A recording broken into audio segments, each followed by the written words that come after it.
আসসালামু আলাইকুম। গত কয়েকদিন আমাদের পুকুরের পানিতে সমস্যা থাকার কারণে অর্থাৎ পুকুরের পানিতে পর্যাপ্ত পরিমাণে গ্যাস জমে যাওয়ার কারণে আমরা আমাদের হাঁসগুলিকে খামার থেকে 8-10 দিন পর্যন্ত ছাড়িনি, খামারের মধ্যে আটকে রেখেছি। প্ল্যান করে রেখেছিলাম যতদিন পর্যন্ত পুকুরের পানি স্বাভাবিক না হয় ততদিন পর্যন্ত হাঁসগুলিকে আটকে রাখবো, পানিতে ছাড়বো না। তো আলহামদুলিল্লাহ গত কয়েকদিন চেষ্টা করার পর পুকুরের পানিটা স্বাভাবিক হয়েছে এখন, এবং এই স্বাভাবিক পানিতে এখন মাছও স্বাভাবিক আছে। এর পাশাপাশি আজকে আমরা হাঁসগুলিকেও ছেড়ে দিব।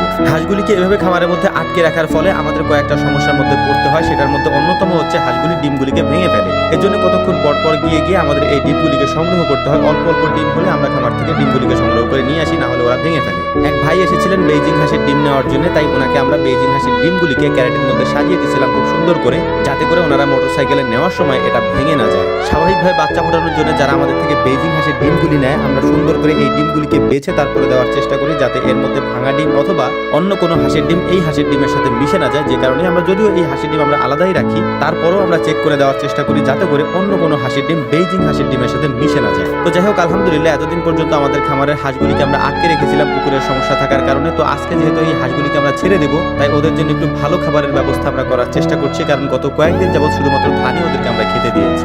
আমরা হাঁসের খাবার তৈরি করার সময় ওই খাবারের মধ্যে ঘাস দিয়ে থাকি, এটা হয়তো আপনারা দেখেছেন। আমাদের গরুর খামারের জন্য আমরা যে ঘাস লাগিয়ে রেখেছি, ওই ঘাসগুলি মূলত যখন কেটে নিয়ে আসা হয় এবং চপার মেশিনে যখন কাটা হয়, ওই ছোট ছোট ঘাসগুলিকে ওদের খাবারের সাথে আমরা মিলিয়ে দিই, এবং সেটা আমরা কিভাবে করি সেটা আপনাদেরকে একটা ভিডিওতে আমরা দেখিয়েছিলাম। আলহামদুলিল্লাহ এখন যেহেতু হালকা হালকা বৃষ্টি হয় এবং এর পাশাপাশি এখন যেহেতু বর্ষা সিজন, তাই পাথারে অনেক বেশি পরিমাণে ঘাস লতা পাতা পাওয়া যায়। কলমি শাক এবং মালঞ্চ শাক ছোট ছোট করে কেটে এরপর এগুলিকে অন্যান্য খাবারের সাথে মিশিয়ে আমরা এর আগেও অনেকবার আমাদের হাঁসকে খাইয়েছি। তো আজকে আমরা এসেছিলাম যেহেতু এখন পাথারের নতুন পানি আসছে, অর্থাৎ জোয়ারের নতুন পানি আসছে, তো আমরা দেখার চেষ্টা করছিলাম যে এই কলমি শাকগুলি এখানে হয়েছে কিনা। কলমি শাক আমরা পাইনি, আমরা পেয়েছিলাম মালঞ্চ শাক। এই মালঞ্চ শাকগুলিও হাঁসে অনেক ভালো খায়, সেটাও আমরা এখান থেকে উঠিয়ে নিয়ে যাচ্ছিলাম বা কেটে নিয়ে যাচ্ছিলাম। কাটার পর এগুলিকে খামারে এনে আমরা ছোট ছোট করে কাটছিলাম। যদিও এভাবে আমাদেরকে কাটতে হয় না, আমরা যে ঘাসগুলি হাঁসের খাবারের সাথে মিলিয়ে দিই, ওই ঘাসগুলি চপার মেশিনে কেটে ছোট করে দেওয়া হয়, যে কারণে আমাদেরকে বাড়তি এই কষ্টটা করতে হয় না। যেহেতু মালঞ্চ শাক আমরা চপার মেশিনে এটাকে দিতে পারবো না, কারণ এটা চপার মেশিনে দিলে তেমন ভালো কাটবে না।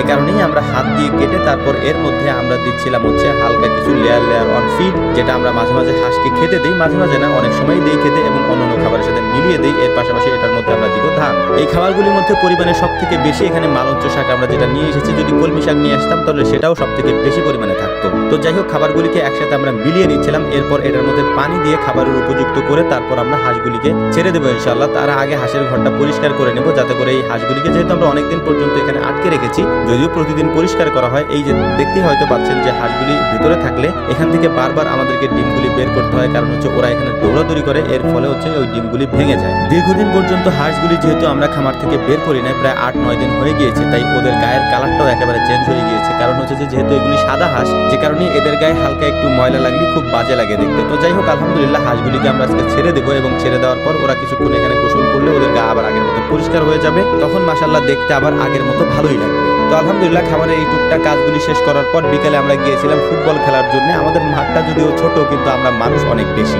খামারের কাজের বেশি চাপ থাকার কারণে আমরা বড় মাঠে যেতে পারি নাই, তাই বাড়ির পাশে এই ছোট মাঠেই আমরা ফুটবল খেলার চেষ্টা করি বা শরীর চর্চা করার চেষ্টা করি যখন আমরা সময় পাই। তো যাই হোক, আমাদের জন্য দোয়া করবেন, আল্লাহ তাআলা যেন আমাদের খামারে বারাকা দান করেন। আসসালামু আলাইকুম ওয়া রাহমাতুল্লাহ।